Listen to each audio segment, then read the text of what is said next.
Sisimulan bukas ng Senate Blue Ribbon Committee ang investigasyon ng 10 billion peso pork barrel scam. Hindi naman dadalo ang 3 senador na isinasangkot sa nasabing anomalya. Narito ang ulat. Nag-inhibit sa pagdinig ng Senate Blue Ribbon Committee ang ilang senador na isinasangkot sa Priority Development Assistance Fund o PDAF scam, kabilang na sina Senate Minority Leader Juan Ponce Enrile, Senador Bong Revilla at Senador Gringo Honasan.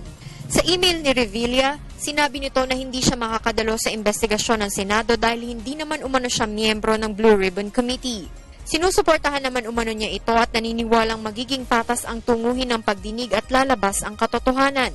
Pag-iisipan naman ni Senador Bongbong Marcos kung dadalo ito bukas, habang kinumpirma ni Senador Jinggoy Estrada na dadalo siya sa pagdinig at sasagot sa anumang katanungan. Hindi man dawit sa kontrobersya, mag-i-inhibit din si Senador Tito Sotto sa PDAF probe dahil may nauna na umano itong appointment sa probinsya at hindi rin naman umano siya miyembro ng 14th Congress na tututukan sa pagdinig. Samantala, inimbitahan sa inisyal na pagdinig ng Senate Blue Ribbon Committee kaugnay pa rin sa PDAF ang 3 pinakamataas na opisyal ng Commission on Audit na sina Chairperson Grace Pulido Tan at Commissioners Heidi Mendoza at Rowena Guanzon.